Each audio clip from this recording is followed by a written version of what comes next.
आतापर्यंत त्यांनी सुरेश धसांच्या तक्रारी केलेल्या आहेत. त्यांच्या तक्रारीवरून सुरेश धसांच्यावर गुन्हे दाखल झालेले आहेत कोर्टामध्ये. आणि 4 हल्ले जे झाले त्याच्यामध्ये स्वतः राम खाडेंनी सुरेश धसांनी हल्ले घडवून आणले असं वारंवार सांगितलेलं आहे. कारण नगर जिल्ह्यातले काही पोलीस अधिकारी जे आहेत मग ते कुणाशी त्यांचे लागे बांधलेत हे आम्ही वेळ आल्यावर उघड करू. नगर परिषद ज्याच्यावर कॉम्प्लेक्स बांधत होती, नगर परिषद हे सुरेश धसांच्या ताब्यात आहे. माझ्या दृष्टीनं राम खाडे हे शोधित येणं खूप गरजेचं आहे. आणि राम खाडेंना माहिती आहे खरी घटना काय झाली हे ते बोलल्यावर कळलं. पण याच्या अगोदरचा जर इतिहास बघितला तर राम खाडेवर हा 5वा हल्ला आहे. आणि 4 हल्ले जे झाले त्याच्यामध्ये स्वतः राम खाडेंनी सुरेश धसांनी हल्ले घडवून आणले असं वारंवार सांगितलेलं आहे. हे काय पहिला हल्ला राम खाडेवर झालेला नाही. आणि सगळ्या तक्रारी जर बघितल्या तर हा अतिशय सुनियोजित हल्ला आहे. कारण राम खाडेंचं पोलीस संरक्षण काढलं जातं. आष्टी पोलीस स्टेशनच्या कोणत्या पोलीस अधिकाऱ्याच्या रिपोर्टवर हे संरक्षण काढलं? न्यायालयाने सांगितलं होतं राम खाडेला संरक्षण द्या, मग तुम्ही का काढलं? दुसरं, राम खाडेकडं त्या ठिकाणी वेपनचं लायसन होतं, शस्त्र परवाना होता. तो शस्त्र परवाना का तुम्ही रिन्यू केला नाही? कुणाचा दबाव होता? आणि त्याच्यानंतर तिसरी जी गोष्ट आहे तर बीडमध्ये आमचे जे कावत नावाचे SP आहेत ते कुणाच्याही दबावाला बळी पडत नाहीत.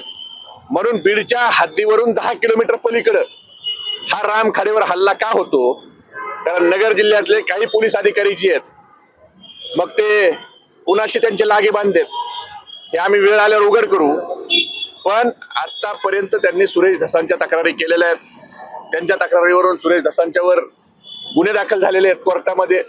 आणि आता एक करंडमध्ये हल्ला होण्याच्या 4-5 दिवस अगोदर एक सोसायटीची मोठी जागा नगर पंचायतीचं कॉम्प्लेक्स बांधत होतं, त्या जागेला देखील स्टे हा राम खाडेच्या तक्रारीवरून आला आणि त्याच्यानंतर हल्ला झालेला आहे.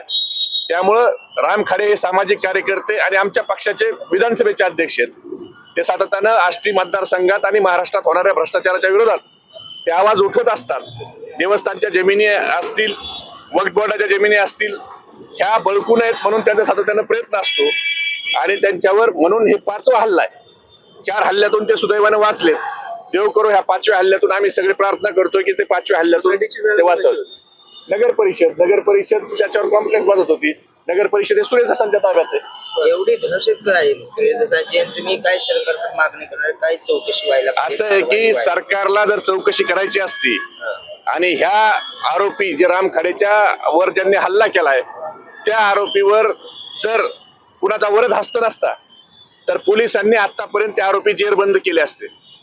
पोलिसांनी एक तरी आरोपी, मला सांगा ना तुम्ही, आज माणूस जगल का मरण माहित नाही, एक तरी आरोपी सापडलाय का? जर हा आरोपीवर पोलिसांच्यावर कुणाचा दबाव नसता, वरद हस्त नसता तर आरोपी सापडला नसता. राम खाडेला अक्षरशः हल्ला तर केलाय पण दगडाने प्रत्येक शरीराच्या पार्टावर ठेचलंय आणि इंटरनल ब्लडिंग आतमध्ये झालंय. त्यामुळे कोणते पार्ट डॅमेज आहेत आणि कुठं काय करायचंय ह्याच्यात डॉक्टर बरेच दिवस कन्फ्यूज होते. एवढ्या वाईट पद्धतीनं राम खाडेला मारलंय. कोणाचा वरद असतं वाटतं तुम्हाला या संदर्भात? तुम्ही मुख्यमंत्री आता याच्यात आमच्या फर्स्ट प्रायोरिटी ही राम खाडे बरं होणं आहे. आणि याच्यावर कुणाचा वरद असतं हे सगळ्यांना माहिती आहे. कारण 4 हल्ले झालेत राम खाडेवर. 4ही हल्ल्यामध्ये त्यांनी भाजपाचे आमदार सुरेश धसांचं नाव घेतलं ना. आता हा 5व्या हल्ल्यात तो शुद्धीतच नाही. नेमकं काय घटना घडली हे अजून माहित नाही. त्यामुळं आता बोलण्यापेक्षा आमची प्रायोरिटी राम खाडे दुरुस्त होणं आहे. पण नगर पोलीस आणि नगर SP कडून आमची अपेक्षा आहे की कोण आरोपी आहेत ते अद्यापर्यंत का सापडले नाहीत. एक सामाजिक कार्यकर्त्यावर हल्ला होतो, संबंध महाराष्ट्रात देशभर ही बातमी त्या ठिकाणी वाऱ्यावर सारखी पसरली. नगर पोलिसांना आरोपी का सापडले नाहीत